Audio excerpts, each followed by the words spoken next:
Hey there, Wastelanders, and welcome back to War Games News Radio. In this video, we're going to be taking a look at all of the new Enclave units just released for Fallout Wasteland Warfare. The Capital Wasteland wave is being rolled out now, and it has a huge focus on units and models from Fallout 3. And that means that there's some brand new goodies for everyone's favorite post-nuclear neo-fascists, the Enclave. So let's run down all of these new units and some of their strengths and weaknesses and what they can do on the tabletop. For those of you who might be a little late to the party, the Enclave got their own dedicated wave of units and models back in 2020, if memory serves me correctly, and this faction has all kinds of aura abilities which can generate extra dice and special abilities. You can check out my faction review popping up here if you want a full rundown of that Enclave training special rule, because I'm not going to go over it in detail in this video, as none of the 4 new Enclave units in this Capital Wasteland wave have the Enclave training symbol on their card, meaning they don't actually benefit from any of the Enclave's crazy buffs. First up is actually an older Enclave unit, which has had a bit of a glow up, as the kids say, and that's the Enclave trainee. This is the Enclave's cheapest rank and file unit and doesn't really have anything special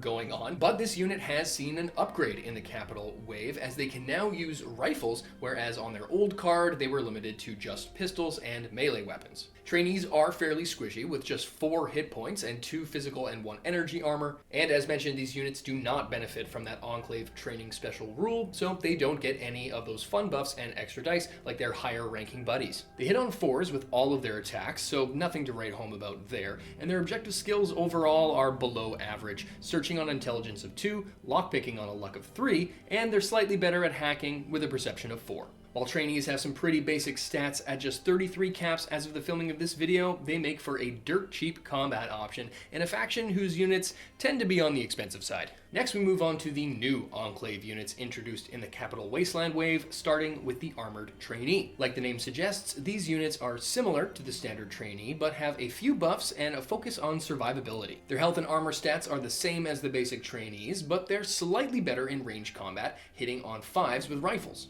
They also have the Hardy special rule, giving your armored trainees 1 armor boost token at the start of each battle, allowing them to soak up some additional damage. For a refresher on how these tokens and the strong armor rule works, you can check out my breakdown in the Survivors faction, popping up here. At just 4 caps more expensive than the basic version, with better stats and some extra armor, I can see the armored trainees being a solid choice if you need an inexpensive unit to fill out your force list. Moving on, we have another specialized Enclave recruit in the form of the Trooper Scout. Just like the Armored Trainee is a slightly upgraded version of the standard one, the Scout has a few improvements that make them more resilient and, honestly in my opinion, better overall. They're more effective in combat, hitting on 5s with pistols, and they've got half-decent rifle and melee skills, hitting on an agility of 6. They're also the first of these rank-and-file units to have access to thrown items, and also hit on 6s with a green thrown range. They're still on the squishy side though, with just 4 hit points, 2 physical, and 1 energy armor, just like the other trainees, but they do have a slight edge when it comes to radiation with 1 point of rad resistance. Scouts also have a long move and charge range of red, meaning they can scoot around the battlefield a little bit more quickly than most every other Enclave unit. This means that they can work as an okay objective runner in a pinch, hacking computers on their perception of 5, searching on an intelligence of 4, but their lockpicking leaves something to be desired with a luck of just 1. Scouts also have the sneak special rule, meaning your opponent can't trigger any reactions off your scout's move or melee attacks beyond 1 awareness range. And at just 61 caps as of the filming of this video, they're an affordable alternative to the standard Enclave soldier at less than 2/3 the price. One cool thing to note about this model is that it's actually wearing Enclave scout armor and the scout mask from Fallout 76, which is very much not found in Fallout 3. This is an interesting design choice by the Modifius team, and it gives a little bit more variety to the models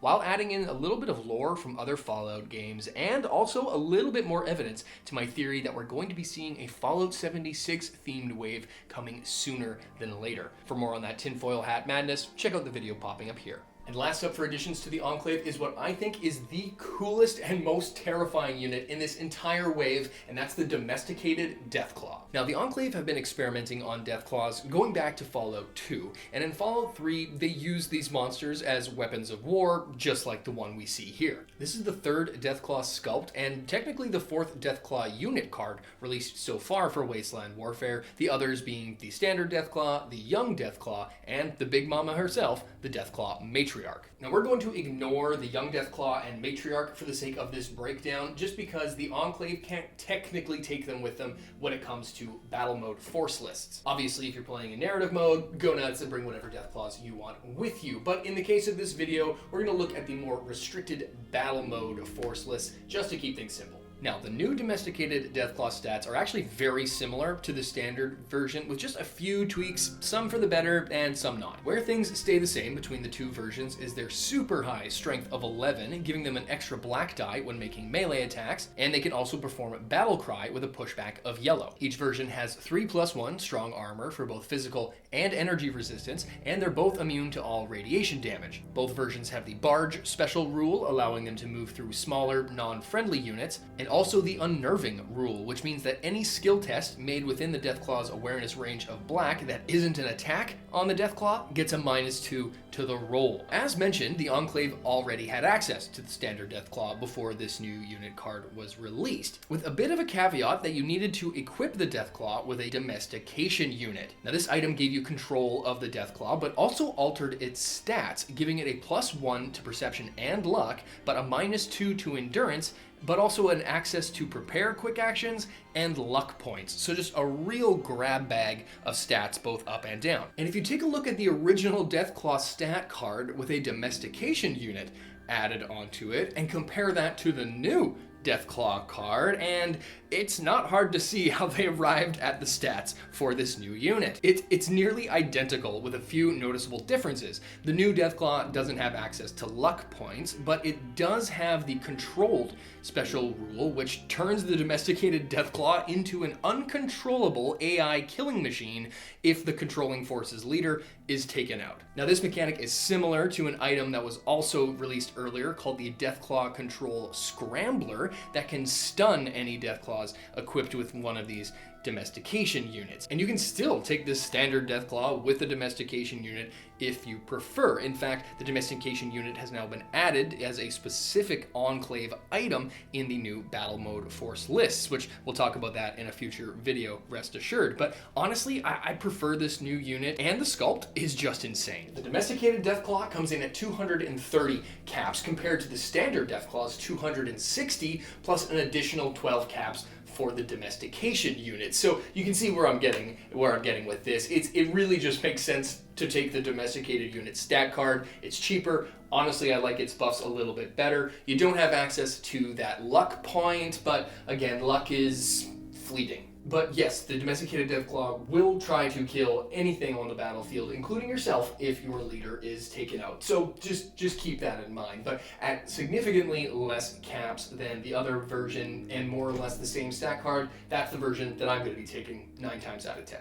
There you have it, Wastelanders, all the new Enclave units in all their glory. I hope you enjoyed this video, and hopefully it helps you put together your new Enclave forces. If you enjoyed what you see, then hit that like button, subscribe, and turn on those notifications so you don't miss our next video coming very soon. And if you really want to help support the channel, then follow the link down below to our Patreon page, or click the join button here on YouTube so you can help us make more videos more often for you to enjoy. You also get all kinds of kickbacks like double entry into future giveaways, access to polls, which help us determine the direction of content here on the channel, and you can even end up as a future named character in a battle report or live stream. And it all starts for just like $3 Canadian. That's, well, I don't know, that's like 4 bottle caps given inflation these days. So if you can support us, please consider it. If not, stay tuned because we've got lots more content coming your way, including our next video, which is going to be a breakdown of the new Brotherhood of Steel units in this expansion and their brand new faction special rules. So stay tuned because WGNR will be back.